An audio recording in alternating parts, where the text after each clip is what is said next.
Hi everyone, Gil from MexicanMoose.ca here. I thought you might appreciate a quick video that demonstrates some of the challenges of driving here in Mexico. There are a few quirky things that took some getting used to. Traffic can be quite heavy at times in the city of Querétaro, the same as any major urban city. Highways can back up too if there is an accident, but often it is clear sailing, and at fairly high speeds even when there is traffic. Notice the dotted line on the left of the lane. It took a while to figure out that this is meant to be a half lane for passing. It's important to understand that, especially in situations like this one, because that is in fact an oncoming rig in my lane. The half lane means I need to squeeze over the dotted line to allow the rig to blow past at a closure rate of somewhere around 200 kilometers per hour. That's not the kind of thing you want to ignore. In residential neighborhoods, there are always speed bumps, called topes in Spanish. Nobody pays attention to stop signs or speed limits here, so the preferred speed taming measure is a nasty bump. You even find these on major highways, and they aren't always well marked. Gestures here don't always mean the same as they do in Canada. Excuse me?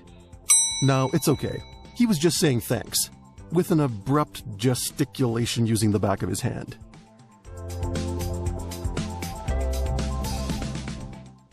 The safety faux pas you sometimes see while driving here are something else. This electrical worker has leaned his aluminum ladder against the wires to access them. Don't worry, he has a fall arrest harness, which he loops around the wires. He then reaches up and touches the wires. Can't imagine anything going wrong with that. In this clip, you might think the linesman leaning against the wires is the real hazard. At least until you spot this second guy who is walking the wires like a tightrope in order to trim the tree back. Yikes, that just doesn't seem smart. In much of Mexico, it's usually best to avoid driving at night outside the city for security reasons, but sometimes it can't be avoided. The roads can also have a lot of debris, unmarked topes, or even potholes. On this particular night, a huge electrical storm on the horizon was providing quite the show while we drove home. We were awed by the lightning strikes and did eventually make it home safely. When it does rain here, it comes down in buckets, which makes the roads treacherous, and the noise is deafening.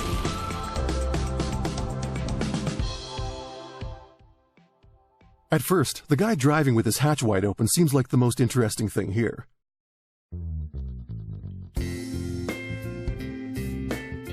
But you have to keep your wits about you, as people are always jumping in from the next lane to get ahead of you.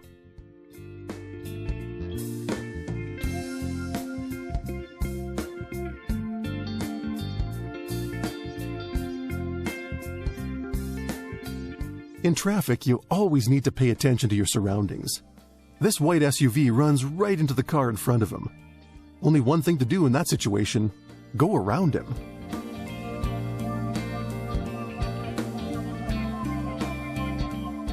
Doing U-turns, or making a retorno, as they're called in Spanish, is everyday life driving here. But if you've got a really long wheelbase like this Coca-Cola truck, a turn like that is really tough. No problem, at least he has a swamper to jump out and make sure he holds back traffic so he can make the turn. The driver almost even waits for the helper to jump back in before he drives off.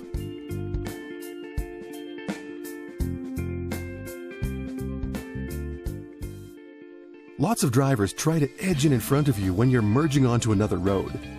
Sometimes it works, unless of course you are a small compact and they are a huge rig equipped with the all-too-common spiked wheel nuts. This compact just got shredded trying to get in front of this rig.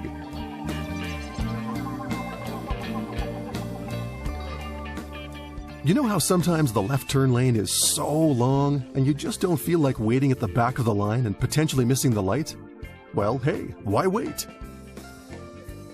The guy in the white Chevy decides he doesn't like waiting, and amazingly, nobody in the long lineup behind me seems to care. This is just a normal, everyday occurrence, because here, anywhere your car fits is a valid lane.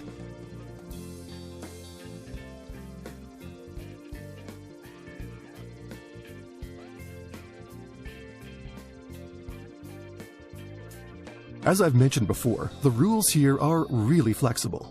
Surprisingly, red traffic lights are the one thing that is taken fairly seriously.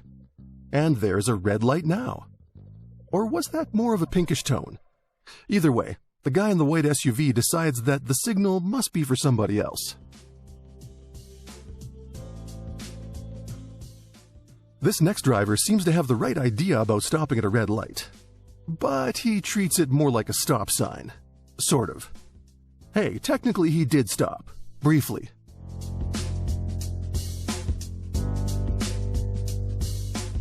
Drivers here are more inclined to pay attention to other cars and what they're doing than they do to signs or signals. Although this guy doesn't seem to pay much attention to either. Super glad my brakes are in good working condition. When you're in heavy traffic, other drivers are always looking for ways to edge in front of you. Here, I hesitate just a half second too long, giving the BMW time to jump in front of me, and giving me a great opportunity to test out my reaction time. And brakes. And patience. Again. Here's a trick question. You're driving a 2,000-pound vehicle. A 15,000-pound vehicle enters illegally from the right side. Who has the right of way? Yep. And that's why I let him come across. Here in Querétaro, gross vehicle weight carries a whole lot more clout than being right ever did. Safety here clearly means something very different than it does in other places. As we approach this traffic signal arch, we see that there are 3 guys hanging from it working on the signals or signage. Doesn't seem very safe right over high-speed lanes, but to be fair, they did put out some orange cones in the opposing lanes.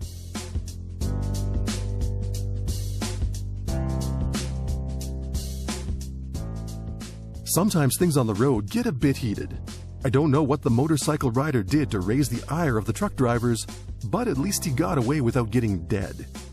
And for motorcycle riders here, that is in itself quite an accomplishment.